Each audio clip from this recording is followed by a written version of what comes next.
যদি আপনার হলো ভিন্ন ধরনের রাষ্ট্র কাঠামো থাকতো তাহলে সেই বাবুটাও সুরক্ষিত থাকতো, তার তো দোষ নাই। এখন যেই মেয়ের গর্ভে 6 মাসের সন্তান, সে নিজেও একটা শিশু। এই জুলুমগুলো করছে, বলাৎকারের ঘটনাও অনেক অনেক ঘটে। আমরা এই বিষয়গুলো দেখি। এখন মাদ্রাসার বিষয় হওয়ার কারণে মানে মুখ ফুটে কিছু বলতেও পারি না। এখন সাধারণ অপরাধীর ক্ষেত্রে যেভাবে কেন কেন বলা হয় না, কারণ এই শ্রেণীর মানুষের কাছে মানুষ প্রত্যাশা বেশি, মানুষ পবিত্রতার চাহিদা বেশি। সেখানে ধরেন একজনকে যদি আমরা নিয়ে এরকম অনেক জোরে বলি, তাহলে দেখা যায় যে অন্যদের উপরেও দাগ লাগে গায়ে, ও হুজুররা এরকম। যেমন বলাৎকার বিষয়টা, আপনার হলো পুরুষ শিশুদেরকে বলাৎকারের বিষয়টা অনেক সামনে আসে। এগুলো থেকে আমাদের মুক্তি দরকার, সব কিছু শৃঙ্খলার মধ্যে আনা দরকার। এবং রাষ্ট্রের কাঠামোগতভাবে আর ইদানিং দেখছি যে সরকারের অনুমোদন প্রয়োজন হয় না কোনো মাদ্রাসা বানাতে। এই নর্মালি চাইছে, একজন হুজুর বানাচ্ছে, এবং হুজুররা চাকরি করতে চায় না, মাদ্রাসা বানাতে চায়। কেন মাদ্রাসা বানানোর প্রতি এত মানে বিষয়টা, এটা কি মানে আল্লাহর খেদমত করা, সেবা করার জন্য মাদ্রাসাগুলো বানানো হয় নাকি? দেখেন, মাদ্রাসায় চাকরি কিন্তু করতে চায় না, খালি ছোট করে হলেও একটা মাদ্রাসা বানাতে চায়। এইটা একটা এটা একটা অর্থনৈতিক ডিমান্ড থেকে তার একটা আলাদা বিষয় আছে। সে মাদ্রাসায় কর্মচারী হতে চায় না, নিজেই মাদ্রাসায় উদ্যোক্তা হতে চায়, যাতে করে অর্থনৈতিক বিষয়গুলোতে অনেক রকমের ঘটনা ঘটার সম্ভাবনা থাকে। মাদ্রাসা ব্যবস্থাপনা গ্রামগঞ্জে যেগুলো আছে, এগুলো যেখানেই হোক একটা সুরক্ষার মধ্যে আনা দরকার। নিয়ম শৃঙ্খলা, আইনের, রাষ্ট্রের কাঠামোর মধ্য দিয়ে মাদ্রাসায় কী পড়ানো হবে, হ্যাঁ।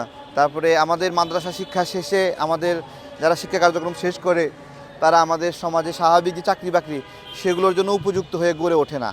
হ্যাঁ, তাদের বাংলা শিক্ষার জ্ঞান অনেক সময় কম থাকে, ইংরেজি শিক্ষার জ্ঞান কম থাকে, যেগুলো একটা কর্মসংস্থানের জন্য খুবই প্রয়োজন হয়। তাহলে আমাদের মাদ্রাসাগুলো সেগুলো অতটা দিতে পারে না। আবার কিছু কিছু মাদ্রাসা তৈরি হয়েছে যেগুলোতে খুব মানে বাচ্চাগুলো সুন্দর ইংলিশ বলতে পারে, তাই না? তো কেউ কেউ পারতেছে, কেউ কেউ পারতেছে না। কেন এটা এরকম হয়? যে এর কোনো কাঠামোগত ব্যবস্থাপনা নাই, অনুমোদনের ব্যবস্থাপনা নাই, মাদ্রাসা শিক্ষা বোর্ডের সাথে তারা অন্তর্ভুক্তই হয় না অনেক ক্ষেত্রে। এগুলো কিন্তু ঝুঁকিপূর্ণ। একটা ছেলে মাদ্রাসায় আনঅফিসিয়ালি, অননুমোদিত মাদ্রাসায় ক্লাস 3, 4 বা 5 গ্রেডের পড়াশোনা করলো, সে কিন্তু অন্য স্কুলে গেলে তার ওই সনদ, ওই সার্টিফিকেটটা কিন্তু কাজে লাগে না। কারণ এর তো যদি লাগে, অননুমোদিত জায়গাগুলো কিন্তু কোনো ব্যাখ্যা নাই।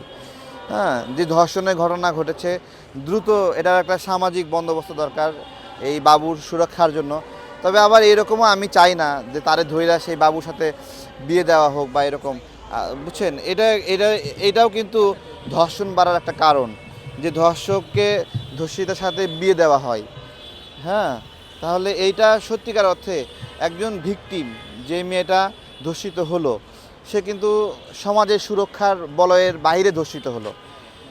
তার জন্য দায় কার? আমার, আপনার, আমাদের। তাকে সুন্দর একটা জীবন দেওয়ার দায় কার? আমাদের, তাই না? এই সমাজে মানুষ তাকে সুরক্ষা দিতে পারে নাই, এই সমাজের দায়।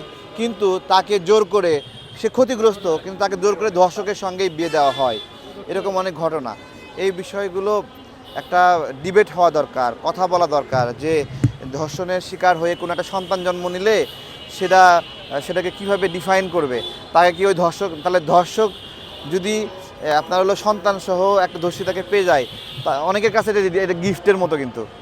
হ্যাঁ, যে কোনো কেউ যদি কোনো তার চাহিদা মতো নারীকে পেতে চায়, তাকে ধর্ষণ করছে, তার সাথে যদি লোকচক্ষু থেকে বাঁচতে যদি বিয়ে দেওয়া হয়, তাহলে ধর্ষককে একটা গিফট দেওয়া হচ্ছে, যে তার চাহিত মেয়েটাকে তাকে দিয়ে দেওয়া হলো, এবং সে ক্রাইম করছিল, ইট ডাজন্ট ম্যাটার।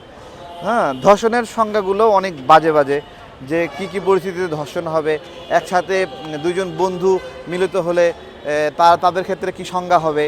আবার হলো বিয়ের প্রলোভন দেখানো। ধর্ষকরা কিন্তু সবসময়ই যখন কোনো একটা ধর্ষণের মনোবাসনা জ্ঞাপন করে, সে কখনো চকলেট দিয়ে খুশি করতে চায়, কখনো টাকা দিতে চায়, কখনো কোনো পদবি দিতে চায়, বিভিন্ন ধরনের প্রেক্ষাপট থাকে।